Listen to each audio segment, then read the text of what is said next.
नमस्कार। Today Bihar news, today Hindustan के digital platform पर आपका बहुत बहुत स्वागत है। खबर विशेष में मैं हूं आपके साथ प्रकाश सिंह। खबर विशेष में बात बिहार में बढ़ते अपराध की। खबर विशेष में बात बिहार में बढ़ते अपराध पर नीतीश सरकार के दावों की। और खबर विशेष में बात नेता प्रतिपक्ष तेजस्वी यादव के क्राइम बुलेटिन की। और खबर विशेष में बात सुशासन राज से रावण राज तक की करेंगे। बिहार में जिस तरीके से लगातार आपराधिक घटनाएं घट रही है, सवाल खड़े हो रहे हैं कि पुलिस का इकबाल खत्म हुआ है या फिर सरकार का। क्या बिहार के अपराधियों को अब खौफ नहीं है पुलिस का?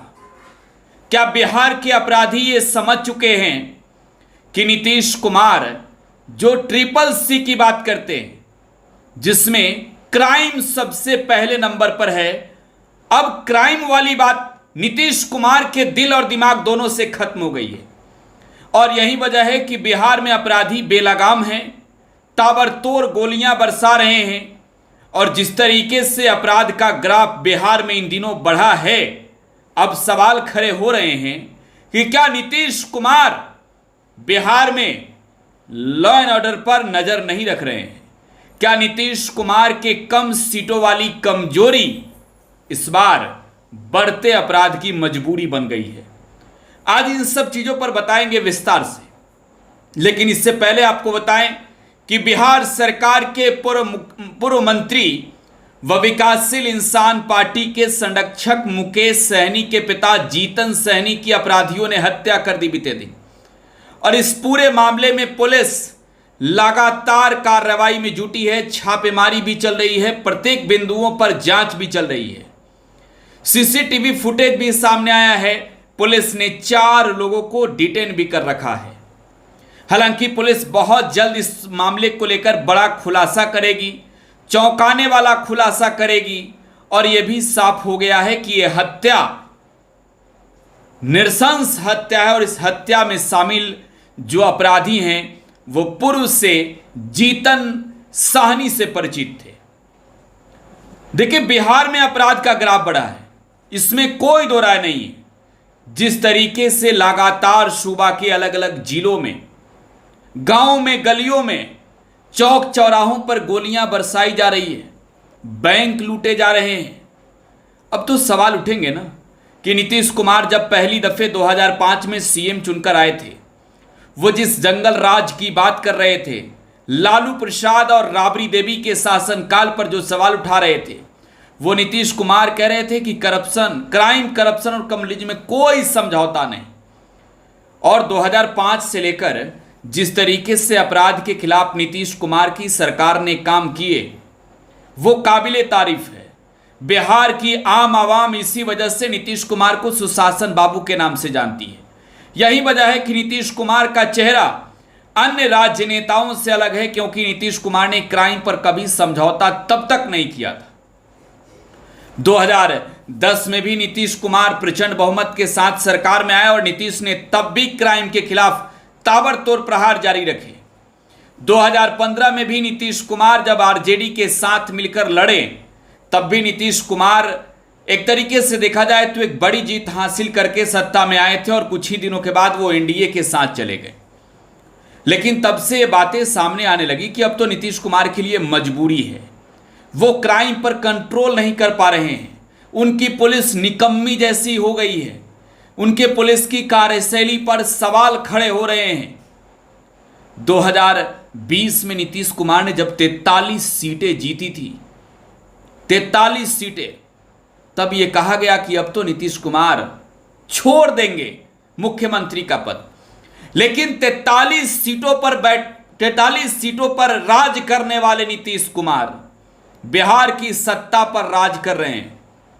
और बिहार में NDA के अंदर सबसे बड़ी पार्टी भारतीय जनता पार्टी नीतीश कुमार के पीछे गुलामी कर रही है। लेकिन अब सवाल ये कि नीतीश कुमार के पीछे भाजपा गुलामी तो कर रही है, लेकिन क्या नीतीश कुमार के हाथ रोक चुकी है? नीतीश कुमार क्राइम पर कुछ नहीं कर पा रहे हैं, क्राइम का क नहीं समझ पा रहे हैं। ताबड़तोड़ तेजस्वी यादव जो राज्य के नेता प्रतिपक्ष हैं विधानसभा में, वो क्राइम बुलेटिन जारी कर रहे हैं और वो एक एक कर बता रहे हैं कि बिहार में गिनती कर लीजिए कितनी आपराधिक घटनाएं घटी है, गिनती कर लीजिए प्रत्येक दिन कहां कहां मर्डर, कहां कहां लूट हो रहा है। और अब आप जवाब दीजिए कि बिहार में कौन सा राज है। तेजस्वी यादव बिहार की जनता को सतर्क कर रहे हैं कि घर से बाहर निकलिए तो अपने सुरक्षा के भरोसे निकलिए, क्योंकि कभी भी कहीं भी आपको कोई गोली मार सकता है। और वो कह रहे हैं कि ये सारे अपराधी सत्ता संरक्षित हैं।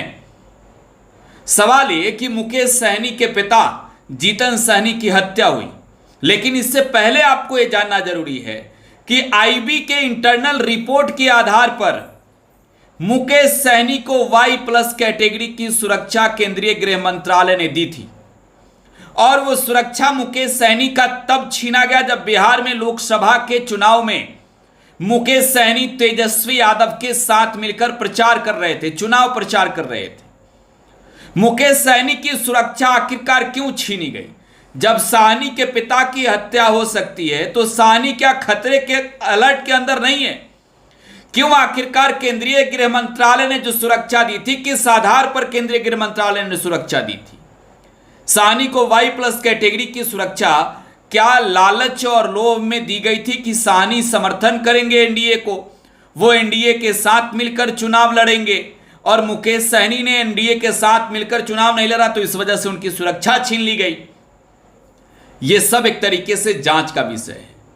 अब सवाल है तो जवाब सत्ता के बैठे लोगों को देना होगा। सत्ता में बैठे लोग इस पर नजर बनाए रखे हैं कि विपक्ष के नेता कितनी देर बाद संतावना व्यक्त कर रहे हैं, संवेदना प्रकट कर रहे हैं, बिहार सरकार के अधिकारियों पर सवाल खड़े हो रहे हैं। लेकिन सत्तारूढ़ जनता दल यूनाइटेड के प्रवक्ता हैं नीरज कुमार जीतन सहनी की हत्या पर वो ये जवाब नहीं दे रहे कि नीतीश कुमार की पुलिस की फेल्योर है। बिहार में बढ़ते अपराध पर वो जवाब नहीं दे रहे हैं कि पुलिस की कार्यशैली पर सवाल क्यों न खड़ा हो। नीरज कुमार कह रहे हैं कि 14 घंटे के बाद तेजस्वी यादव संवेदना प्रकट करते हैं। ये क्या है? अब बताइए जरा कि नीरज कुमार राजनीति में किस ओहदे पर घूम के बैठ रहे हैं? बिहार में बढ़ते अपराध का जिम्मेवार कौन है? क्या बिहार में ऐसे ही हत्या, लूट, अपहरण की घटनाएं घटती रहेगी? बिहार में जब प्रधानमंत्री नरेंद्र मोदी चुनावी रैली को संबोधित कर रहे थे, तब नीतीश कुमार के साथ ही मंच से मंच साझा करके नरेंद्र मोदी बिहार में लालू और राबड़ी के शासनकाल पर सवाल खड़ा करके जंगल राज से लेकर महाजंगल राज तक की दुहाई दे रहे थे। इसी नाम पर वोट मांगा था। लेकिन अब बिहार की आम आवाम किसे जंगल राज समझे, किसे महाजंगल राज समझे, किसे सुशासन की सरकार समझे और किसे रावण राज समझे? जहां पूर्व मंत्री का बाप सुरक्षित नहीं है, जहां पूर्व मंत्री के पिता की सरेआम हत्या हुई हो, वहां के राज्य की जनता अब सवाल पूछ रही है कि अब इसे रावण राज कह लें या फिर राक्षस राज कह लें। अपनी प्रतिक्रिया कमेंट बॉक्स में छोड़ जाइएगा। धन्यवाद।